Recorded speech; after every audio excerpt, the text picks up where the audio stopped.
Pookode veterinary കോളേജിലെ സിദ്ധാർത്ഥന്റെ മരണത്തിൽ കുടുംബത്തോട് ക്രൂരത തുടർന്ന് പിണറായി സർക്കാർ നഷ്ടപരിഹാരം നൽകണമെന്ന ദേശീയ മനുഷ്യാവകാശ കമ്മീഷൻ ഉത്തരവ് പൂഴ്ത്തിവെച്ചത് 8 മാസമാണ്. 8% പലിശ നൽകണമെന്ന തുടർ ഉത്തരവും അവഗണിച്ചു. ജൂലൈ 10-ന് നേരിട്ട് ഹാജരാകാൻ ചീഫ് സെക്രട്ടറിക്ക് ദേശീയ മനുഷ്യാവകാശ കമ്മീഷൻ നിർദ്ദേശം നൽകിയിട്ടുണ്ട്.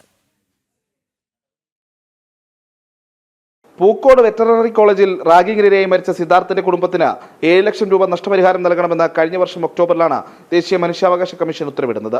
BJP സംസ്ഥാന വക്താവ് സന്ദീപ് വചസ്പതിയുടെ പരാതിയിലായിരുന്നു കമ്മീഷന്റെ ഇടപെടൽ. സംഭവത്തിൽ പോലീസ് റിപ്പോർട്ടും ജില്ലാ സംസ്ഥാന ഭരണകൂടങ്ങളുടെ അഭിപ്രായവും തേടിയിട്ടായിരുന്നു നടപടി. എന്നാൽ സംസ്ഥാന സർക്കാർ ഉത്തരവ് നടപ്പിലാക്കിയില്ല. വിഷയം ശ്രദ്ധയിൽപ്പെട്ടതിനെ തുടർന്ന് 8% പലിശയോടെ നഷ്ടപരിഹാര തുക അനുവദിക്കണമെന്ന് ദേശീയ മനുഷ്യാവകാശ കമ്മീഷൻ വീണ്ടും ഉത്തരവിറക്കി. ഈ ഉത്തരവും സംസ്ഥാന സർക്കാർ പൂഴ്ത്തിയതോടെയാണ് ജൂലൈ 10-ന് ചീഫ് സെക്രട്ടറി നേരിട്ട് ഹാജരാകാൻ ദേശീയ മനുഷ്യാവകാശ കമ്മീഷൻ നിർദ്ദേശം നൽകിയത്. എന്നാൽ ചീഫ് സെക്രട്ടറി ഹാജരാകുന്നത് തടയാൻ കോടതിയെ സമീപിക്കാൻ ഒരുങ്ങുകയാണ് സർക്കാർ. ഫലത്തിൽ നഷ്ടപരിഹാര തുക കുടുംബത്തിന് കൈമാറുന്നതിന് തടയിടാനുള്ള ശ്രമങ്ങളാണ് സംസ്ഥാന സർക്കാർ നടത്തുന്നത്.